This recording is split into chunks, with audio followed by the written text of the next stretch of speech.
Two gospel giants stood at the top of the music world, admired by millions for their voices, their ministries, and their power to move hearts.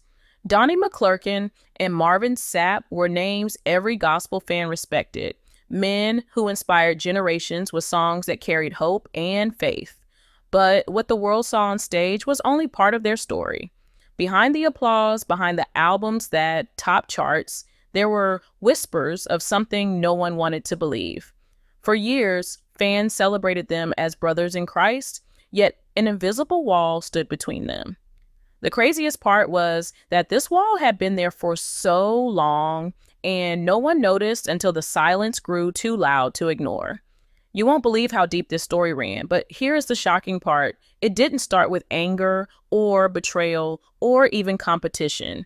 It started with two very different men, each with his own path, each carrying a story that shaped the way he ministered to the world. Donnie McClurkin's story had always been raw and emotional. His rise to fame in the mid-90s was not because of a polished image, but because his music came from pain and healing. He spoke openly about his struggles, his family trauma, and his battles with faith, making him a figure people felt they could trust. He was bold, outspoken, and not afraid to bring hard conversations into church spaces. Marvin Sapp's path was different. He built his career with a calm strength, a polished voice, and a steady image. His breakout hit, Never Would Have Made It, turned him into a household name, not just in gospel, but in mainstream music too. His ministry was stable, carefully structured, and respected. Fans loved them both, but their approaches to ministry could not have been more different. And this difference, as small as it seemed, was where the first cracks began to form. People expected these two powerhouses to come together, to share stages and create music that would shake the world. And at first, there was no reason to think otherwise. They appeared at the same award shows, they moved in the same circles, and they were both celebrated leaders. But over time, fans noticed something odd. While Donnie and Marvin supported others publicly, their interactions with each other were polite but distant.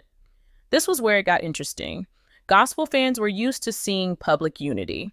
When two stars admired each other's work, they said it openly. They shared stages, praised one another in interviews, and lifted each other up. Yet with Donnie and Marvin, this didn't happen. Collaborations never came, interviews barely mentioned one another, and photos of them together were rare. People brushed it off at first. They were busy men with ministries to lead. But the more they were seen apart, the louder the whispers grew. The gospel industry is small. Artists often cross paths at conferences, church events, and television appearances. And when two of the biggest names in the same genre seemed so far apart, it was impossible not to notice. Fans began asking questions. Why weren't they close? Why did they seem so carefully separated in public appearances? Was there something going on behind the scenes? No one had answers, and neither Donnie nor Marvin spoke about it. Their silence only fueled curiosity, and slowly that curiosity turned into speculation. What makes this story different is how long that silence lasted. It wasn't days or months. It was years of distance, years of rumors, years of fans hoping for a collaboration that never came. And in an industry built on faith and brotherhood, this distance started to look like something more. Their journeys to the top of gospel music were already different, and those differences shaped how people saw them. Donnie was fiery, emotional, and transparent, often sharing personal details that others might keep hidden. Marvin was careful, calm, and strategic, managing his music career alongside his role as a pastor of a growing church. They both commanded arenas and inspired millions, but they stood for two very different ways of leading. Some insiders quietly suggested this difference created an unspoken tension between them. Still, without proof, it all seemed like gossip. And for a long time, that's what people thought it was, just gossip. But Here's where the story takes a twist. The silence didn't fade away, it grew louder. The absence of collaboration became harder to explain. The interviews where they avoided mentioning each other started to feel intentional. The gospel world, which often celebrates unity, began to see that something about their relationship didn't feel right. The craziest part was that this quiet tension wasn't happening in private. It was playing out in front of everyone. At concerts, award shows, and gospel summits, their distance became clearer. While other artists embraced each other with warmth, Donnie and Marvin's interactions were professional and brief. No one wanted to believe these two respected men were caught in a feud, but fans couldn't ignore what they were seeing. This was no longer about missed schedules or busy lives. Something deeper was happening. And as their careers continued to rise, so did the whispers. Soon, what began as quiet rumors would turn into undeniable evidence that there was a rift between these two legends. But this was only the beginning. The whispers about Donnie McClurkin and Marvin Sapp's relationship did not fade. Instead, they grew stronger as the years passed. Fans who followed both artists closely began to see patterns that could no longer be dismissed. Award shows, which were meant to showcase unity in the gospel world, became a stage where their distance was obvious. At events where other legends paired up for unforgettable performances, Donnie and Marvin remained separate. Even when they were on the same stage, they stood apart, exchanging polite nods instead of warm gestures. This was where it got interesting. The absence of collaboration wasn't just a coincidence anymore, it was a story all on its own. People began to whisper that something deeper was happening, something neither man wanted to say out loud. This silence became even louder on social media. At a time when artists celebrated each other publicly with congratulatory posts and encouragement, Donnie and Marvin barely acknowledged one another. Fans noticed that while they supported many other gospel stars, they remained quiet about each other's work. This was a small detail, but it spoke volumes. The craziest part was that this silence felt deliberate, as if both men had chosen to keep their distance without ever explaining why. And in the world of gospel music, where unity is often used as a testimony of faith, that silence started to feel like proof of a feud. Then came the interviews that added fuel to the fire. Donnie, known for his boldness, spoke in one interview about the need for authenticity in gospel ministry, about how too many people put on a performance instead of living what they preached. He didn't name anyone, but fans began to connect dots. They wondered if his words were a subtle criticism of Marvin, who had always been admired for his polished and structured image. Marvin, in his own interviews, spoke about ego in ministry and how some leaders thrived on being controversial. He too didn't name names, but the timing of these statements made it easy for people to believe he was talking about Donnie. Neither man confirmed these assumptions, but the gospel audience didn't need confirmation. The story was already taking shape in their minds. Something had happened between these two icons, and their careful words only made it clearer. But here's the shocking part. This wasn't a loud public argument. There were no angry confrontations or messy public fallouts. This was a feud built on silence, on carefully chosen words, and on actions, or lack of them, that spoke louder than any statement ever could. The distance between Donnie and Marvin became a puzzle that fans were desperate to solve. It wasn't about drama or scandal. It was about mystery. How could two men of God, both preaching unity and forgiveness, seem so divided behind the scenes? The gospel community noticed too. Behind closed doors, people whispered about a growing tension between Donnie and Marvin. Event organizers kept their distance from pairing them together, and some insiders claimed that this was intentional. While no one wanted to openly discuss the rift, it was clear that people in the industry were aware There were rumors that decisions about events and collaborations were quietly made to avoid putting them in the same space.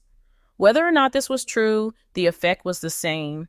It created an image of division that no one could ignore. As years went on, this quiet feud became one of the gospel industry's biggest mysteries.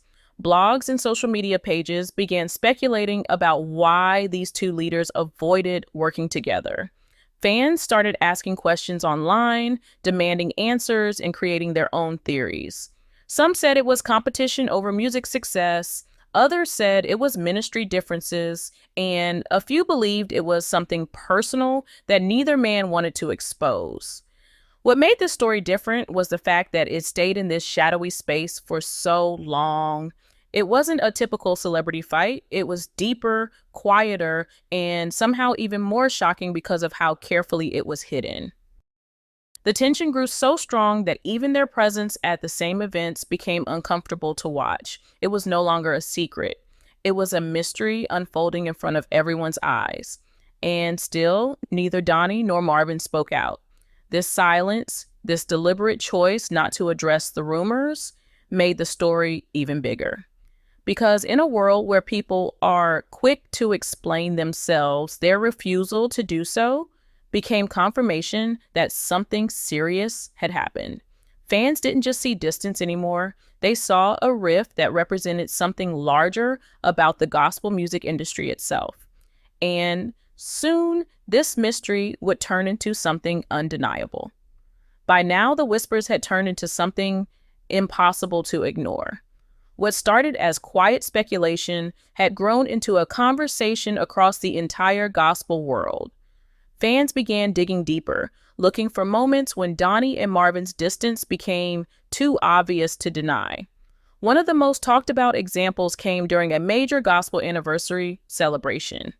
It was a star-studded event where legends like Kirk Franklin, CeCe Winans, Yolanda Adams, and others joined forces for unforgettable duets. The night was full of love, unity, and celebration, but one thing stood out. Donnie and Marvin, despite being two of the biggest names in the room, never once shared the stage. Cameras captured them separately, and viewers couldn't help but ask, why aren't they performing together? Social media lit up with comments, and suddenly, this silent feud wasn't just a rumor among insiders.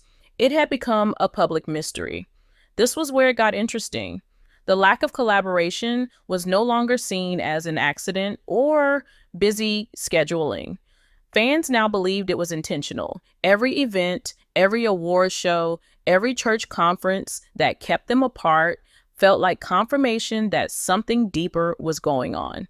Even gospel blogs and news outlets began writing headlines like, "Are Donnie McClurkin and Marvin Sapp avoiding each other?" and "The gospel feud nobody wants to talk about." Yet both men remained completely silent. No denials, no statements, no effort to shut down the rumors. That silence became louder than any words they could have spoken. Things escalated further when interviews added fuel to the fire. Donnie had always been known for his honesty, and in one sermon, he spoke openly about betrayal in ministry. He talked about being hurt by people he once trusted, people he thought were brothers. Though he didn't name anyone, gospel fans quickly attached Marvin's name to those words. Marvin, on the other hand, gave his own interview where he discussed how friendships in ministry often change over time. He said that not every friend you start with will be there in the end, and that sometimes leadership and success bring distance. Again, no names were mentioned, but the timing of his statement was enough for people to draw their own conclusions. It was almost as if both men were telling their side of the story without ever admitting who they were talking about.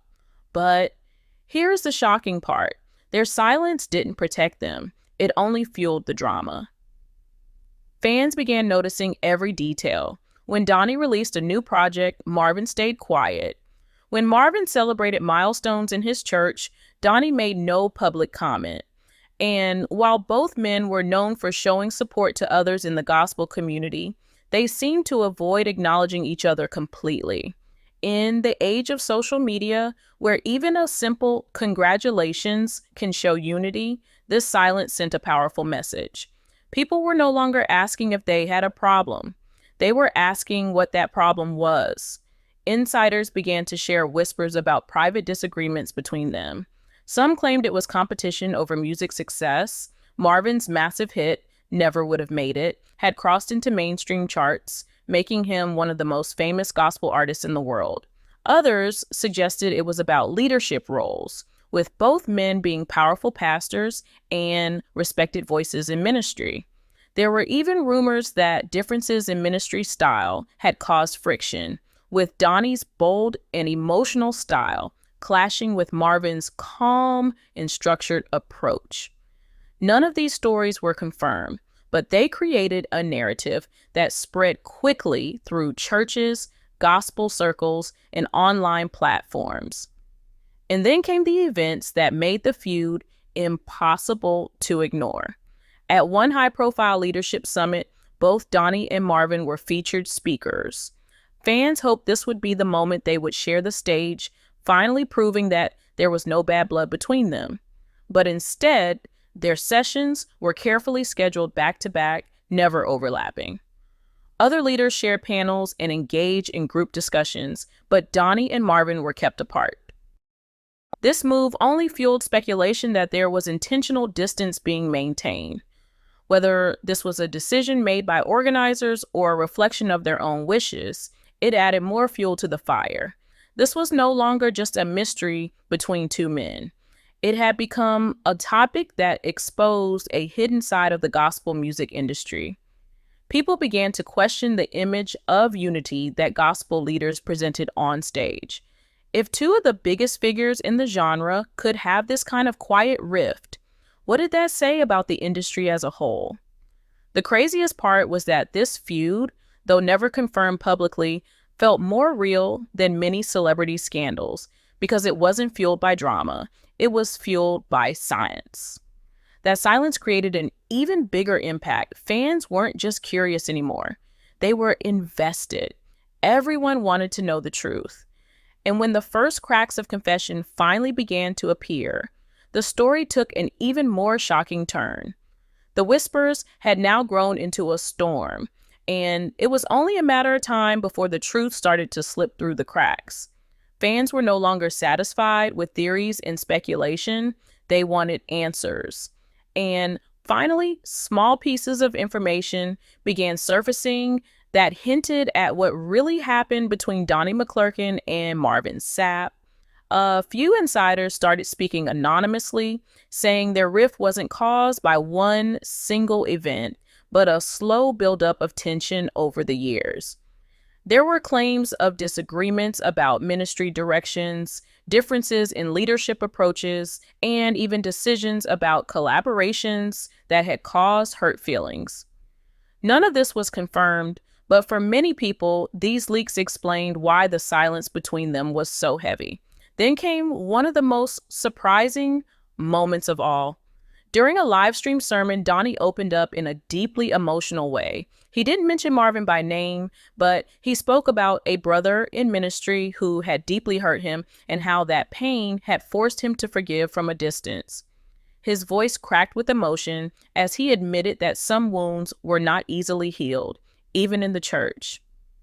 The sermon quickly went viral, and for fans, there was no doubt who he was referring to. Marvin, on the other hand, also spoke during one of his services around the same time. He addressed forgiveness too, saying that sometimes forgiveness doesn't mean reconciliation, and sometimes peace is found in walking away. The timing of these messages was too perfect to ignore. People began to see their sermons as coded messages to each other, and this only deepened the fascination with their story. The gospel world was stunned. Here were two of its most powerful figures, both preaching forgiveness, love, and unity, yet living proof that even men of God wrestle with pain and broken relationships. What made this even more shocking was that neither of them ever publicly confirmed the feud. There was no explosive interview, no social media rant, no dramatic confrontation. Instead, their silence became the loudest confession of all. Every time they appeared at the same event without speaking to each other, every time they celebrated others but stayed quiet about one another, Fans saw it as confirmation of their complicated history.